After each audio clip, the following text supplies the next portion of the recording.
The price tag for Dylan Cease is becoming a bit more clear, leading us to ask the question, do the Reds have prospects that are untouchable? We're going to tell you on today's Locked On Reds. You are Locked On Reds, your daily Cincinnati Reds podcast, part of the Locked On Podcast Network, your team every day. You are Locked On Reds with myself, Jeff Carr, and my co-host, Stephen Offenbaker. We are lifelong Cincinnati Reds fans that have turned an addiction into information for you. I want to thank you for making Locked On Reds part of your day and talking some Reds with us. We are part of the Locked On Podcast Network, your team every single day, and we are always free and available on all platforms. Thanks so much for joining us here today. We've got a lot to talk about because the Reds got the number 2 overall pick in the draft, and Steve and I have not yet discussed that, so we are going to talk about that later on in today's show. And prospects and untouchable, this is something we've discussed quite a few times over the past few off seasons. We're going to discuss it again, and we're probably going to come to the same conclusion that we always do. Spoiler alert, if you're an everydayer, you've probably heard it before. It's worth rehashing. But we want to start today with a actual, tangible, legitimate trade proposal that was thrown out there, that was leaked. It was leaked by actually a Chicago radio host. It was not linked by anybody close to the Reds. It was linked more from the White Sox, saying this: the asking price for Sox pitcher Dylan Cease is very high and should be for 2 years control an $8 million contract. The Reds were asked for 4 top prospects, including Rhett Lauder, Chase Petty, the number 9 and number 11 position prospects as well. Sox will get more as the market shakes out. And the question that is on everybody's mind, and quite a few people have already weighed in on this on X, is this too much? Because, Steve, I don't think it is. I don't think this was actually the deal. I think this was the opening salvo from the Chicago White Sox. That phone call went something like, "Here's where we're from." The White Sox or from Nick Kroll? Like Nick Kroll. I think this is from the White Sox. I think this is a phone call that went something along the lines of, "Hey, Nick, we want to talk about Cease. We know you're interested. Here's where we want to start, and then we'll build it out from here." Mm-hmm. And they dropped these 4 names because I'll tell you right now, if I'm Nick Kroll on the phone and the White Sox call up and said, "This is the 4 guys we want," I'd have had the trade completed before that phone call ended. Because while I understand that you're giving away, well, you're not giving away, you're trading 2 possible major league pitchers someday for a bona fide rotation stabilizing big dog 32 start guy that can come into Cincinnati immediately and make this team a division contender. For me, that's a no-brainer. And this new model in Cincinnati is something, I've talked about a bunch of times, Jeff, where the fan base is going to have to adjust the way of thinking that's been always around here, which is we get these prospects, we hoard them, we bring them up, and we hope, fingers crossed, that it all works out. That's not how you win baseball games in 2024. It's no brainer for me. I'd have done this deal in a heartbeat. And I find this really fascinating at the timing of the report and things like this, because we had talked about on yesterday's episode that we wanted to discuss this idea of prospects being untradeable. And this is a fantastic example as to why they shouldn't be. Look, I get it. Rhett Lauder is very impressive, and his resume and his upside look phenomenal. Chase Petty has great upside, though I don't necessarily think we have seen it yet in the minors, but he has upside there. And then the 2 position players, so the position players is saying that the number 9 and number 11 position prospects, if you look at MLB pipeline, that is Carlos Jorge and Sammy Stafura, both of those guys are blocked. So whether or not they're ready to come up to the major leagues right now, both are middle infielders. What do we have a lot of right now? Middle infielders. And how long are they going to be here? They're all under team control for like another 5 years. So it's not as if we have this immediate need for middle infield prospects to be ready for the major leagues. If you can turn those guys into Dylan Cease, who is he's not only under control for 2 years, he's under cost control for 2 more years. Like the arbitration expectation is around 8 million, maybe up to 9 million, but that's probably as high as it goes for 2024. And then you bump that up maybe 12, 13, 14 million for the final year of arbitration for him. You're talking about a bona fide dude for less than half of what guys like him are going for on the free agent market this season. That is an absolute no-brainer for me. And I get it. There's a lot of folks that are just like, you can't trade these guys that you just drafted, like Rhett Lauder and Sammy Stafura. You absolutely can. Plus, you have the ability that if Dylan Cease is amazing this year, but if all of your other young pitchers come along this year like we kind of hope they could, then you could trade him next year and get a package that is just as comparable to the one that you give up. This is not a scenario where it's either or, where you either trade prospects and get major leaguers, and you can't do both. Nick Krall knows how to work this game. And if you get Dylan Cease, you become the division favorite, period, plain and simple. I will hear no other alternatives.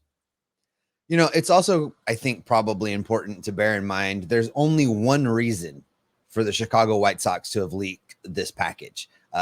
They're trying to create a bidding war, and they're trying to get everyone to up their offers. So to me, that means they're probably nearing a decision, and they're trying to make that call for last best offer, I think. You know who they're trying to turn the screws on is Baltimore, because Baltimore's the only other team that's got the prospect capital to compete with the Reds in this trade. Yeah.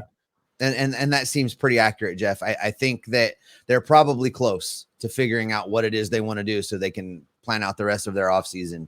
And it would make sense to me that they leak this now near the end of at the end of the winter meetings, and, you know, try and drive that last best offer from everyone involved to make a decision maybe by, say, the beginning of next week. Sounds about right in the timeline for the White Sox to make a decision on this. Perfect timing for you and me. I know. Perfect timing for you and me, as both of us are actually going away next week.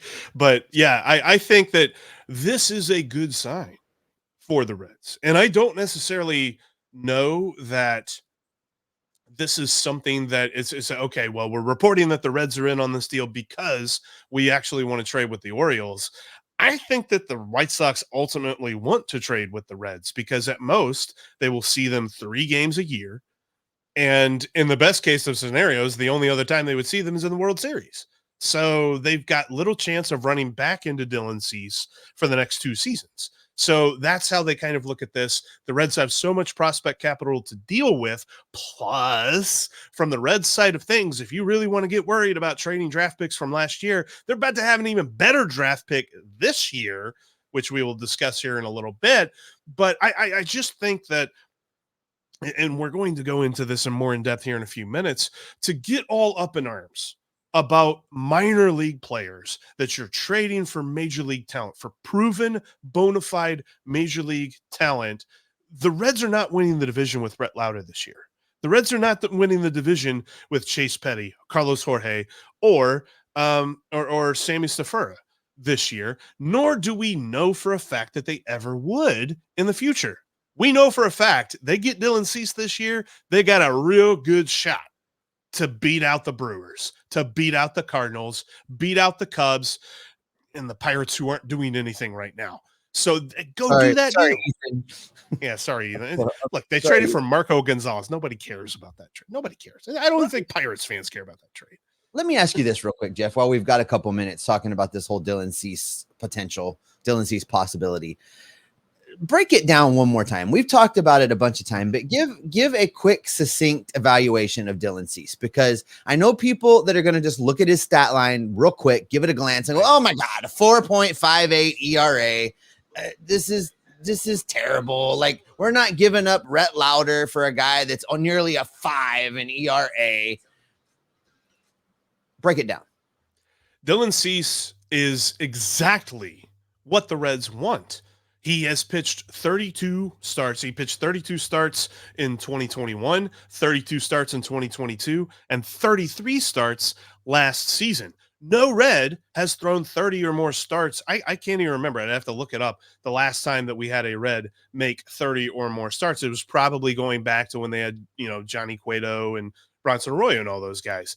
Maybe Luis Castillo did. I might be overlooking that. But still, we're talking about a long time that the Reds have had a guy like this. He was runner-up in the Cy Young in 2022. And sure, the thing that people are probably looking at and saying, why on earth are we trading so much for Dylan Cease? The 4.58 ERA last year, his FIP and his xFIP, the things we talk about that really show what a pitcher can control, said that he got super unlucky. Do you know why he got super unlucky, Steve?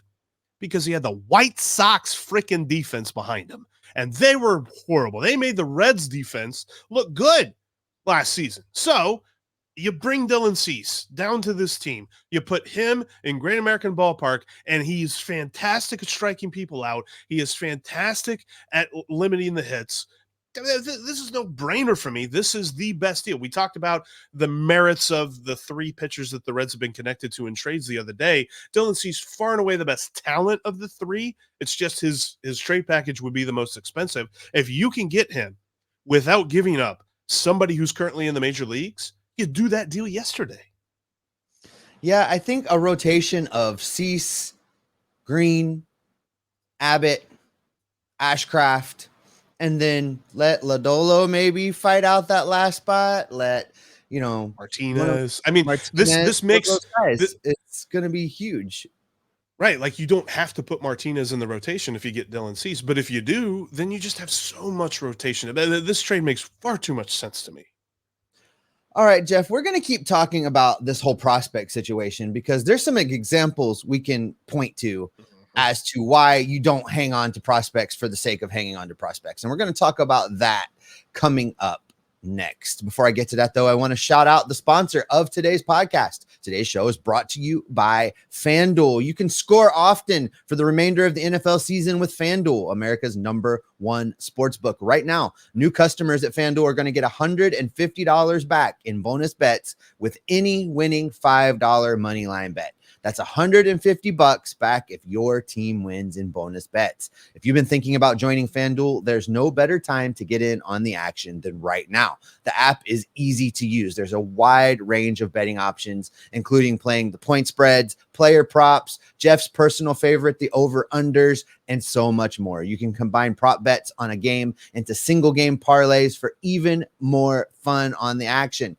Looking ahead, FanDuel has some odds that you might be interested in on Elly De La Cruz stealing bases. He has the fourth best odds to lead the majors in stolen bases next year. I will take that. Elly is sitting at 12-1 odds, so maybe throw a few bucks at that while you're making your money line bet on, hey, maybe the Bengals. I've been making fun of them during this ad read about not taking them on a money line, but turns out I was wrong on Monday night. Were you? Jake Browning, baby.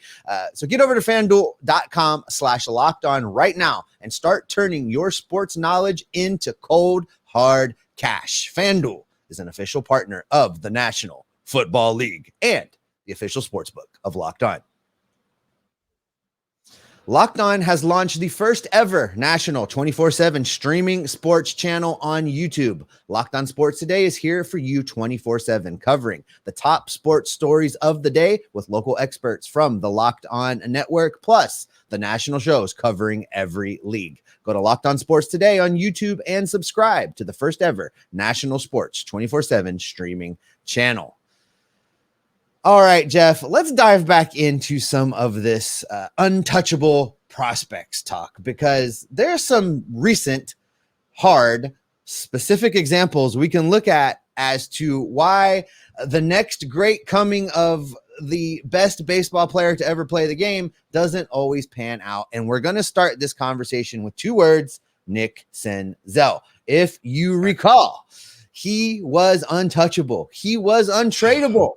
There was a point in time where there was a deal in place for Nick Senzel and Tucker Barnhart to bring in JT Realmuto to be a member of the Cincinnati Reds. And good old Bob nixed that deal because Nick Senzel is going to be a superstar. Let's start the conversation there, Jeffrey.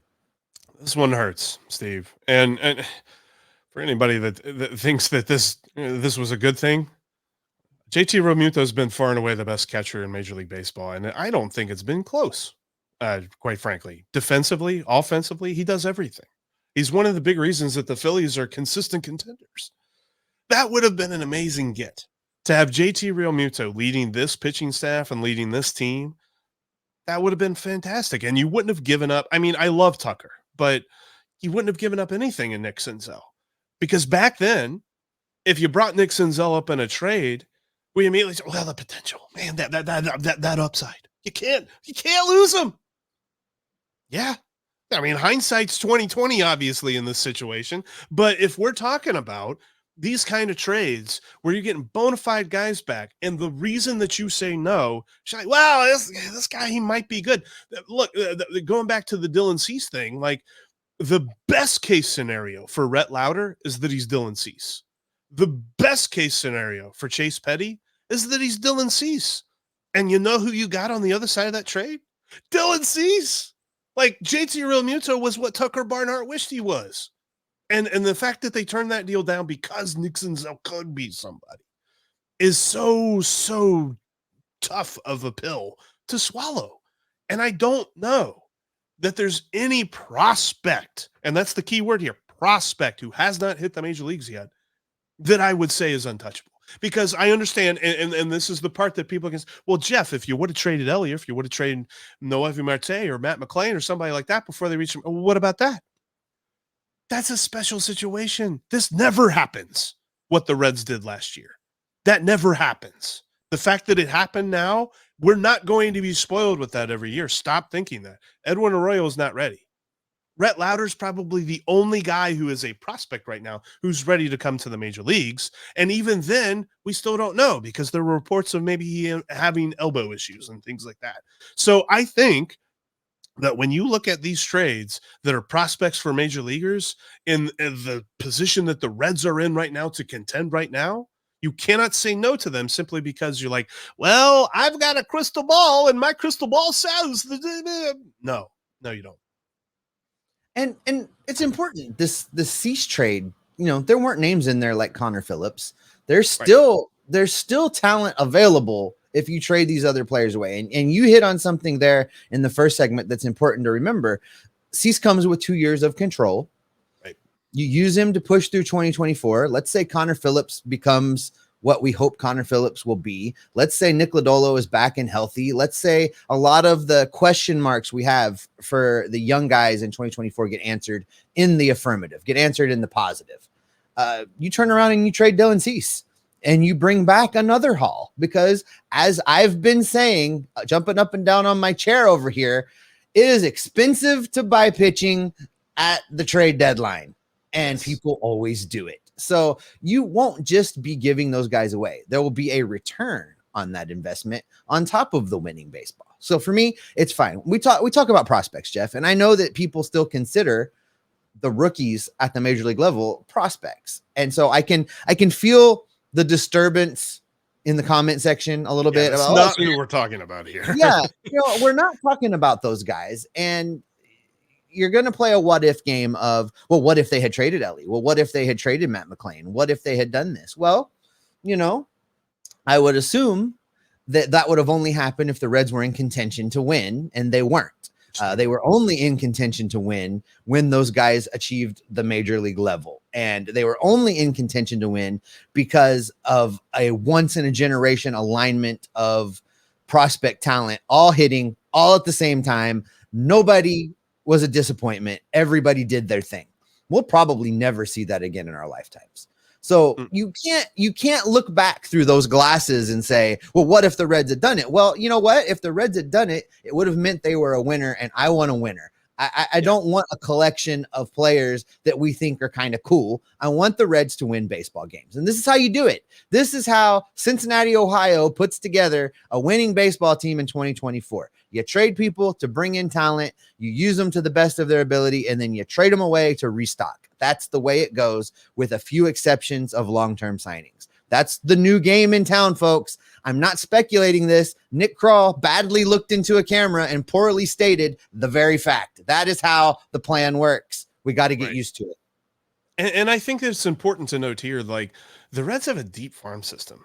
So like if you make this trade that was proposed, you still have dudes that fill in. Like there are some really young guys who are in the lower levels of the minor leagues that aren't being talked about right now, but have oodles of talent. I mean, you're talking about the I'm sorry, I think it was Dominican catcher Alfredo Duno, who's coming up, who's going to be amazing. You have Shen Eng Len, and I think I butchered that, but a very talented middle infielder that the Reds have Far be down it from me to try to correct anybody's pronunciation of anything. So if Right, you say that's how we say it, that's how we'll say it.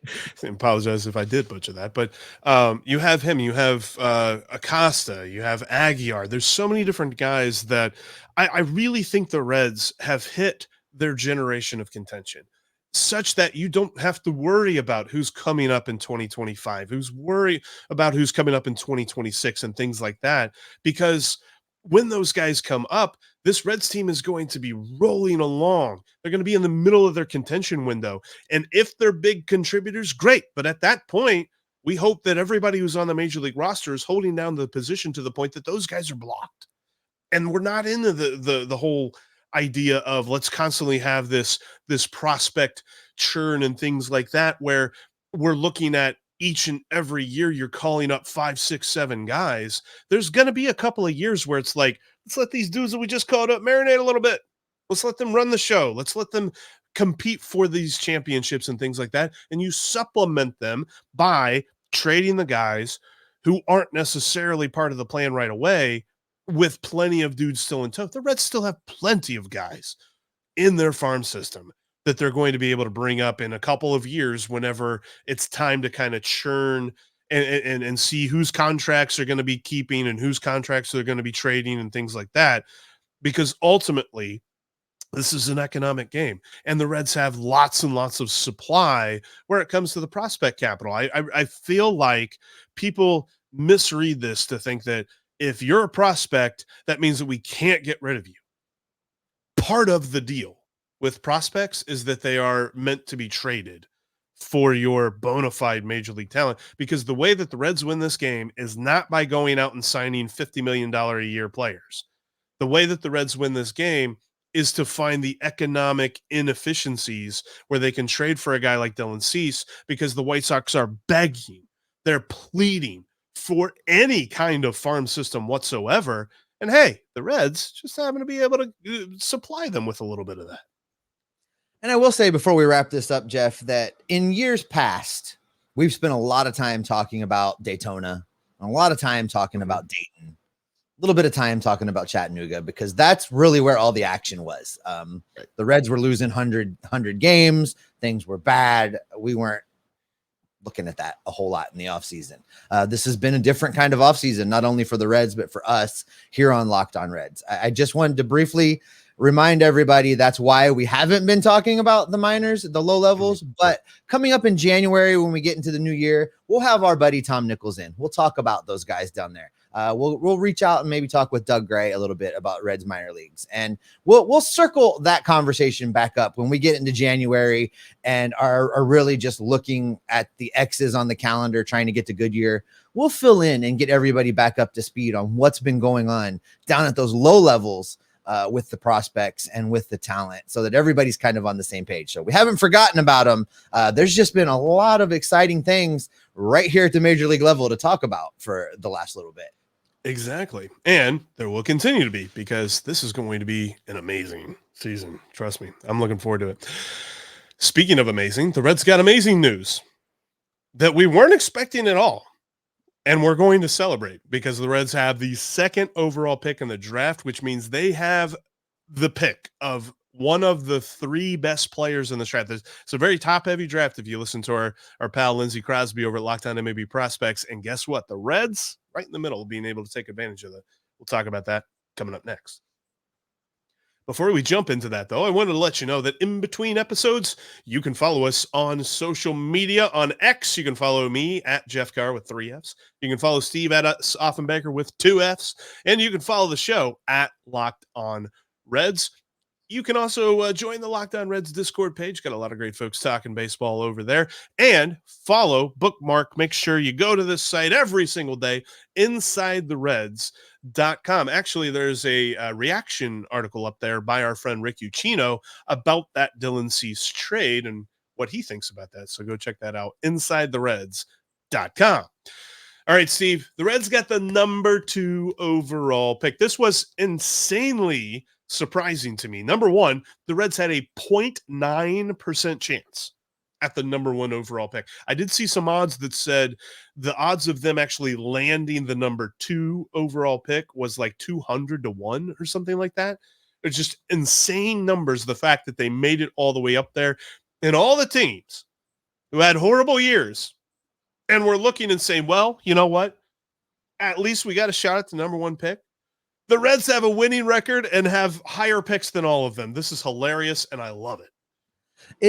First off, everything's Coneup, Ohio during this draft lottery because Cleveland gets the number 1, the Reds get the number 2, and for me, this was just this was like a bonus gift. This was your significant other buying you something just because. This was that eagle while you're playing your round of golf. And you go to Taco Bell and you get an extra taco that you didn't order.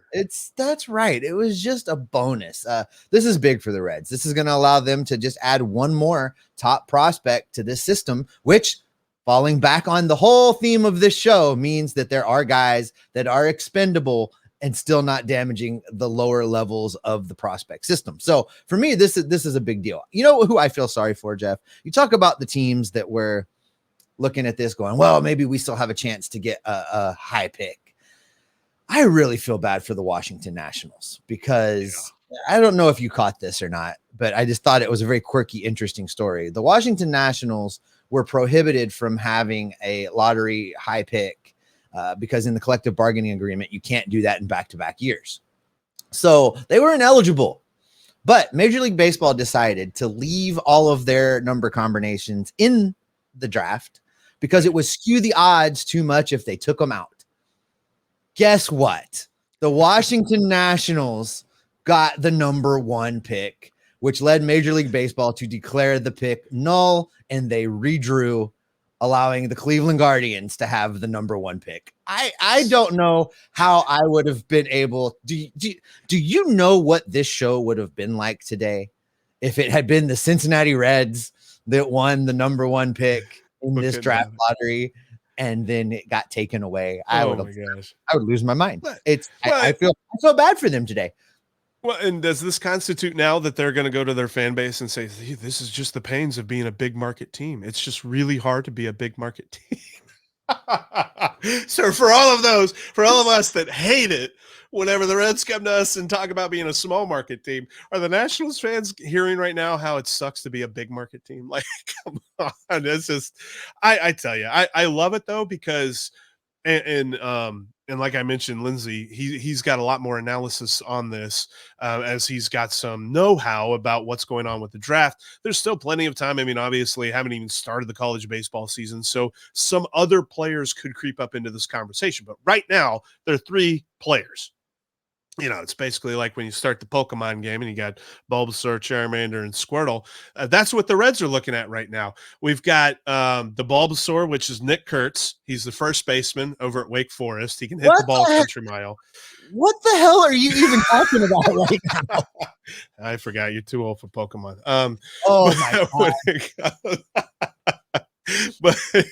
But no, you got Nick Kurtz, first baseman of Wake Forest. I quit. Get back here. And he's got a ton of power. You've got JJ Weatherholt, who's a second baseman. He's out of West Virginia. And you've got Tony Bazzana, who is the second baseman at Oregon State. He is a 5-tool dude. And I've done a little bit of research over this. I wrote an article about this over at InsideTheReds.com. Tony Bazzana honestly sounds like it should be like a mafia movie name, but he is a 5-tool dude, has a line drive swing, plays. He's got a ++ glove according to scouts, so he can do everything. would be an amazing get. And all three of these guys are college guys, 22 years old by the time the draft comes around. So you're really talking about maybe 1 year in the minors, maybe 2 years in the minor, like Matt McClain stuff, like really quick turnaround. So they could be assets to this team very quickly. That's what the number 2 overall pick gets you. It gets you these dudes who everyone is looking at the draft and be like, those 3 guys, one of those 3 guys, we want one of those 3 guys. The Reds have a shot at. And, I can hear everybody saying, why look at middle infield? Why are we even considering looking at middle infield? Well, you'll hear, I want to once again remind everybody of the painful reality of the new plan. All of our rookie class that made it big last year is not going to be signed to extensions. That means 6 years of team control. By the time the draft picks picked in the next draft are major league ready, we're down to probably 2 years of teams control on a lot of these guys. And you know what that means? It's time to start moving them. And that's exactly what will happen. And to restock, you'll trade them away and you have the next wave ready to step up and take their place. So these picks are important. These picks now are important, not for today or not for tomorrow or not for adding to prospect capital that you can trade. They're important because one big component of Nick Kral's plan is the restocking, is the roster churn that will come later. And it's important that the Reds get these type of picks right. This was a gift, not expecting to pick at number 2, not expecting to be able to land one of the prospects, land the talent that's rated that highly in the upcoming draft. That's just big for the Reds because it helps fuel the plan that's working really, really well. Yeah. And I this has got to be a huge moment for him as well, because I mean, he has said multiple times, and we've heard multiple Reds general managers say this, but Nick Krall has really made a point to emphasize it, that the way we build the core of our team is through draft and development. And so now he gets to pick a dude with the number 2 overall pick and just be like, yeah, see, look, I mean, draft and develop. There we go. It's like a cheat code a little bit, like, up, down, right, back, and then he hit the A button, and all of a sudden, hey, it's the number 2 overall pick. And by the way, we're burying the lead. Shout out to Devin Mesoraco. We really don't give Devin Mesoraco too many shout outs, but he tweeted before the draft lottery that he was going to appeal to the draft gods for all the many surgeries and IL stints that he had, and that the Reds were going to end up with a top 3 pick. And that's exactly what happened. So put him in the Reds Hall of Fame. Let's do it.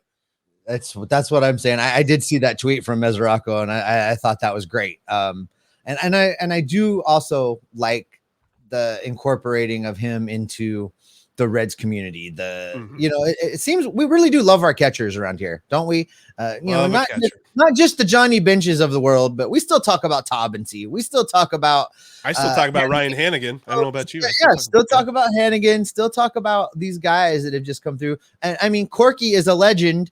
And really was not that spectacular as a player, but just his personality. He will always be a legend. He's going to be a legend around here. So we do love our catchers, and it's great to see Mesoraco back in the fold. So I think that, Jeff, is probably a good spot to go ahead and wrap it up for today. This is a great show. Lots of fun, a little bit of goofiness, lots of good information to cover, and wrap us up. Yeah, thanks so much for checking out today's Locked On Reds podcast and making us your first listen every day. Every day is coming up on the next show.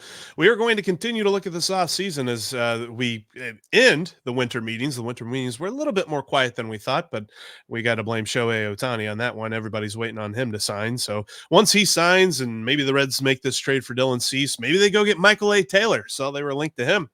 Said that we should do that, but we've got a lot to cover as the winter meetings are wrapping up, so make sure you check us out on tomorrow's podcast. And the best way to do that is to subscribe and follow us. And that's a live show. It's a live show. That's right. It's a live show. It's an Aloha Live Friday. Man, I buried the lead on that too.